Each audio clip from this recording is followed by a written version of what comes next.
வணக்கம். இன்றைக்கி நம்ம பார்க்க போகிற சமையல் ஒரு அருமையான இட்லி தோசைக்கெலாம் தொட்டு சாப்பிட்ற மாதிரி துவரம்பருப்பு சட்னி எப்படி செய்யலாங்கிறத பார்க்கலாம். டேஸ்ட் நல்லா அட்டகாசமாக இருக்கும், நல்லா ஹெல்த்தியாகவும் இருக்கும். வாங்க எப்படி செய்யலாங்கிறத பார்க்கலாம். கடாய் எடுத்துக்கலாம். கடாய் சூடானது மெஷரிங் கப்பில் ஒரு அரை கப் அளவுக்கு துவரம்பருப்பு எடுத்துக்கலாம். இப்போ இதை நல்ல வாசனை வர அளவுக்கு வறுக்கணும். அதே சமயம் கருகக்கூடாது, ரொம்பவும் சிவந்து போகக்கூடாது. நல்லா அப்படியே பொன்னிறமாக வர அளவுக்கு வறுத்து எடுத்துக்கலாம்.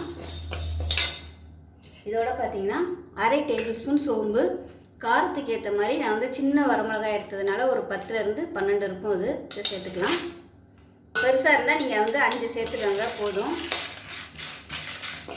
எல்லாத்தையுமே நல்லா வறுத்துக்கலாம்.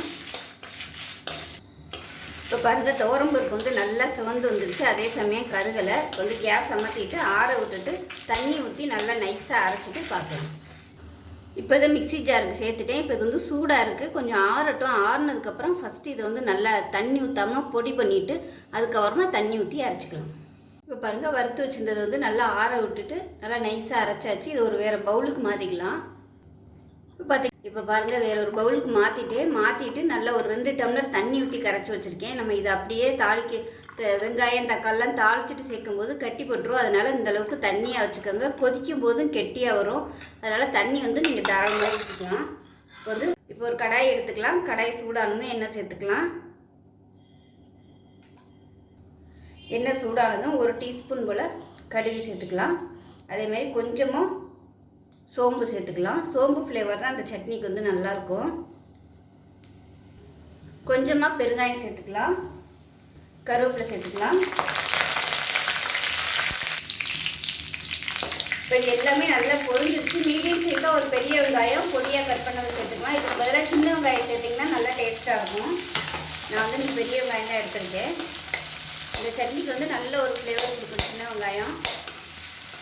முடியாத பட்சத்துக்கு பெரிய வெங்காயம் சேர்த்துக்கலாம், ஒன்றும் பிரச்சனை இல்லை. இது நல்லா வதங்கட்டும். இப்போ இந்த வெங்காயம் வதக்கையிலே ஒரு ரெண்டு இல்லை ஒரு 3 பச்சை மிளகா நல்லா பொடியாக கட் பண்ணிவிட்டு இல்லை 2 கீரிட்டோ கூட சேர்த்துக்கோங்க. பச்சை மிளகா ஃப்ளேவரும் நல்லாயிருக்கும். என்கிட்ட இப்போ பச்சை மிளகா இல்லாதனால நான் சேர்க்கலை, இருந்தால் நீங்கள் சேர்த்துக்கோங்க, நல்லாயிருக்கும் அதுவும். இப்போ வெங்காயம் ஓரளவுக்கு வதங்கிருச்சு. இப்போ மீடியம் சைஸாக 2 தக்காளி சேர்த்துக்கலாம். பொடியாக கட் பண்ணிவிட்டு சேர்த்துக்கலாம். இந்த சட்னி வந்து 2-3 விதத்தில் பண்ணுவாங்க. இது ஒரு மெத்தடு. இன்னொரு மெத்தட் வந்து நான் இன்னொரு நாள் யூஸ் பண்ணுறேன். இது வந்து வறுத்துட்டு அரைச்சி பண்ணுறது. இன்னொன்று பார்த்திங்கன்னா வறுக்காமல் அப்படியே பச்சையாக வந்து அரைச்சிட்டும் பண்ணுவாங்க. இன்னொரு மெத்தடில் ஊற வச்சும் பண்ணுவாங்க. வரமிளகா, சோம்பு இதெல்லாம் ஊற வச்சு பச்சையாக அரைச்சி பண்ணுவாங்க. அது ஒன்று ஒவ்வொரு டேஸ்ட்டு கொடுக்கும். இது நல்லா வதங்கட்டும். உப்பு சேர்த்துக்கலாம். தேவையான அளவுக்கு உப்பு சேர்த்துக்கலாம். மஞ்சத்தூள் கொஞ்சமாக சேர்த்துக்கலாம். இந்த சட்னி பார்த்திங்கன்னா இட்லி தோசைக்கெலாம் அவ்வளோ அருமையாக இருக்கும். கொஞ்சோண்டு பருப்பு போட்டோம்னாலே உங்களுக்கு வந்து நிறைய வந்துடும்.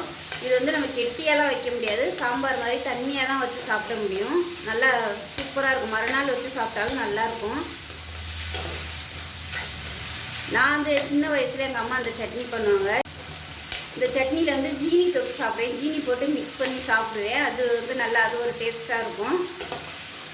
ரொம்பவே ட்ரெடிஷ்னலான சட்னி இது. ப்ரோட்டீன் சத்தும் அதிகமாக இருக்கும். டெய்லி என்ன சட்னி பண்ணுறது அப்படின்னு யோசிக்காமல் வாரத்தில் ஒரு 2 நாள் இல்லை ஒரு நாள் இந்த மாதிரி துவரம்பருப்பு போட்டு சட்னி வச்சோம்னா டேஸ்ட்டு சூப்பராக இருக்கும். இந்த தக்காளி வந்து நல்லா அப்படியே மசிஞ்சு வரணும். அப்போ தான் அந்த டேஸ்ட் வந்து அந்த சட்னியில் நல்லா இறங்கும். இப்போ தக்காளி நல்லா மசிஞ்சு வந்துருச்சு. இந்த ஸ்டேஜில் நம்ம கரைச்சி வச்சுருந்த இந்த துவரம்பருப்பு வந்து சேர்த்துக்கலாம். சேர்த்துட்டு தண்ணி கூட இன்னும் கொஞ்சம் ஊற்றிக்கலாம். ரொம்பவும் கெட்டியாக இருக்குது. கொதிக்கையில் ரொம்ப கெட்டியாக வந்துடும். இப்போ பாருங்கள், 1 டம்ளருக்கு தண்ணி சேர்க்குறேன். இது வந்து தண்ணி இழுத்துக்கிட்டே இருக்கும். தாராளமாகவே இந்த சாம்பார் வந்து நல்லா நிறையா வரும். கொஞ்சோண்டு பருப்பு போட்டாலும் நல்லா நிறையா வரும். இட்லியில் வந்து ஊற வச்சு சாப்பிட்டோம்னா அவ்வளோ அருமையாக இருக்கும். அதே மாதிரி தோசைக்கும் அப்படியே பக்காவாக இருக்கும் இந்த சட்னி. இது வந்து அதிகமாக செய்ய மாட்டாங்க. இந்த சட்னி வந்து யாரும் ரொம்ப ரேராக தான் பண்ணுவாங்க. ஆனால் சாப்பிட்டாங்கன்னா டேஸ்ட் வந்து அவ்வளோ அருமையாக இருக்கும். இப்போ பாருங்கள், இந்த சட்னி வந்து இன்னும் கொதிக்க ஆரம்பிக்கலை. அதுக்குள்ளே பாருங்கள் எவ்வளோ கெட்டியாயிருச்சுன்னு. இது ஆறுச்சுன்னா இன்னுமே நல்லா கெட்டியாக வரும். ஒருவேளை உங்களுக்கு வந்து ரொம்ப கெட்டியாயிருச்சு அப்படின்னு தண்ணி ஊற்றணும்னு நினச்சிங்கன்னா தண்ணி கொதிக்கிற தண்ணியாக ஊற்றிக்கோங்க. இப்போ நான் வந்து கொஞ்சம் தண்ணி சேர்த்துக்கிறேன், ரொம்பவே கெட்டியாக இருக்குது. இப்போ பாருங்கள் கொஞ்சம் தான் நம்ம வந்து துவரம் பருப்பு போட்டோம், அதுவே எவ்வளோ சட்னி வந்திருக்கு பாருங்கள். இதுவே தாராளமாக ஒரு 5-6 பேர் சாப்பிட்லாம் அந்த சட்னி. நல்லா கலந்து விட்டுட்டு கொதிக்க ஆரம்பிக்கட்டும். ரொம்ப நேரம் கொதிக்கணும்னு அவசியம் இல்லை, ஏன்னா நம்ம வறுத்துருக்கோம், அதனால் ரொம்ப கொதிக்கணும்னு அவசியம் இல்லை. லைட்டாக கொதிக்க ஆரம்பிக்கவும் அமர்த்திடலாம். இப்போ பாருங்கள் சட்னி வந்து நல்லா கொதிக்க ஆரம்பிச்சிருச்சு, அமர்த்திடலாம்.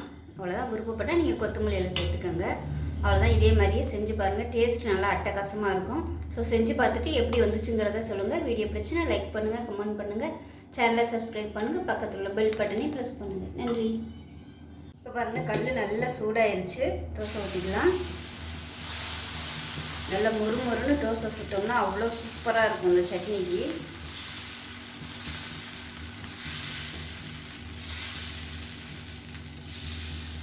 பாருங்கள் தோசை சூப்பராக ரெடி ஆயிடுச்சு.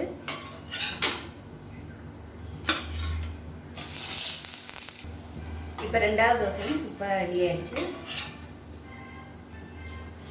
பாருங்கள் சட்னி அருமையாக இருக்குது, தோசையும் சூப்பராக முறுமுறுன்னு ரெடி ஆயிடுச்சு. ஸோ தொட்டு சாப்பிட்டோம்னா அவ்வளோ அட்டகாசமாக இருக்கும்.